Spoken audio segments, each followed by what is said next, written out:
Bir zamonlar katta bir shaharda Hasan ismli savdogar yashardi.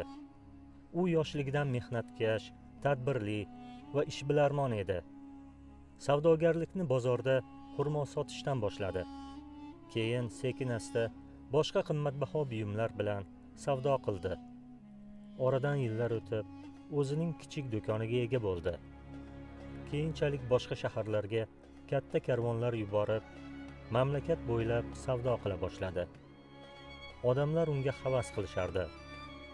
Seni qo'ling tekkan narsa tillaga aylanadi, deyishardi ular.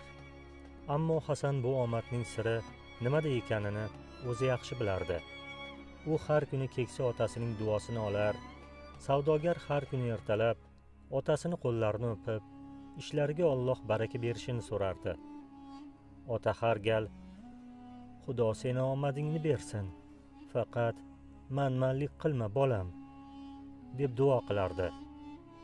Yillar o'tgan sari Hasanning boyligi ortib bordi. U shaharning eng boy savdogariga aylandi. Har bir ishi yurishar, tani joni sog', uni ismi har yerda hurmat bilan tilga olinardi. Bir kuni u chet ellik bir savdogar bilan katta kelishuvga erishdi va minglab tillolik foyda ko'rdi. Boyligidan, oltinlarning ko'pligidan ko'zlari chaqnab ketdi.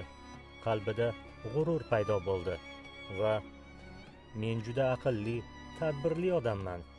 Bularning barchasi meni aqlim va mehnatim tufayli, dedi quvonib.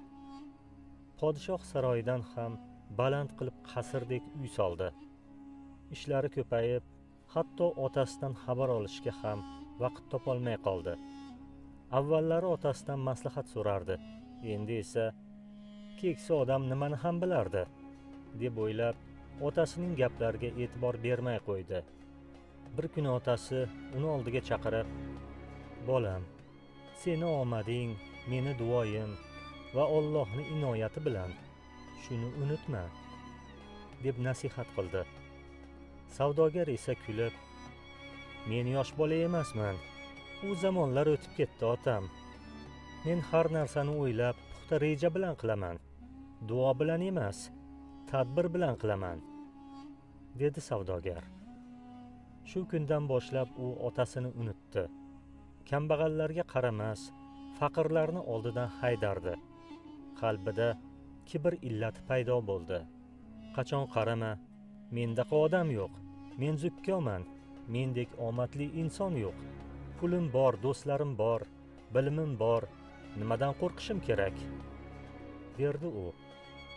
Lekin Alloh har bir kibrli insonni jazolashini u bilmas edi. Kunlarning birida u tush ko'rdi. Tushida u o'zini ulkan, chiroyli, hashamatli saroyda ko'rdi. Ajablanardisi, saroy ingichka, yaltiroq iplardan qurilgandi.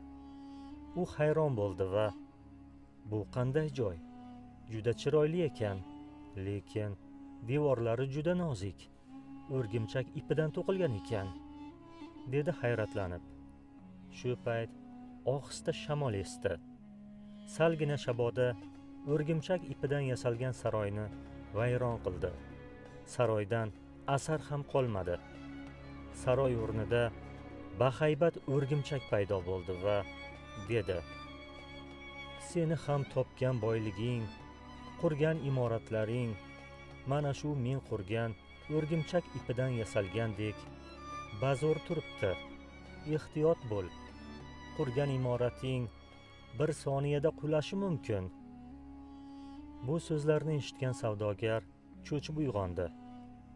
Tushimni ta'biri nima ekan-a, deb o'ylanib qoldi va ha mayli, tushga nimalar kirmaydi, dedi-da, erta tongdan yana hayot tashvishlariga sho'ng'ib ketdi.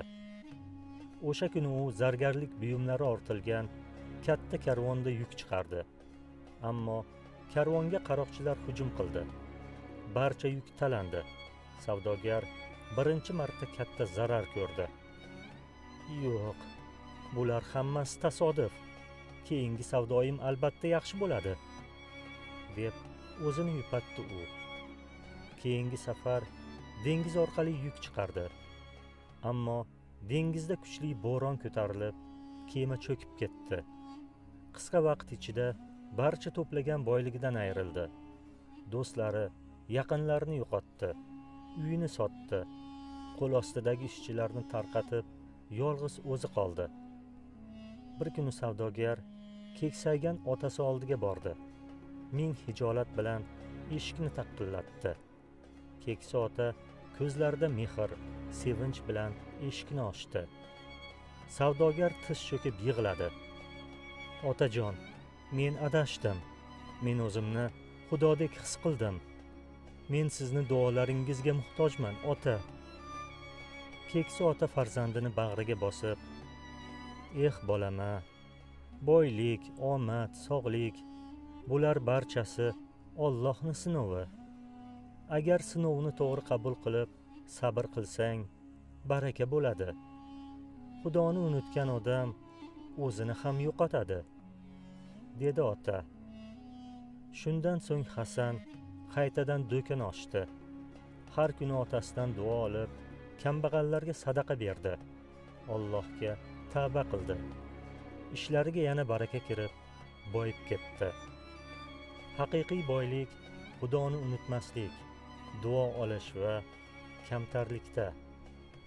Allohni qo'yib boshqani do'st tutganlar o'ziga uy qurgan o'rgimchakka o'xshaydi. Uylarning eng zaifi o'rgimchakning uyidir. Qaniydi bilsalar edi. Ankabut surasi 41-oyat. Iymon va Allohga tavakkal ustiga qurilgan uy na shamol, na bo'ron buza olmaydigan mustahkam qo'rg'ondir.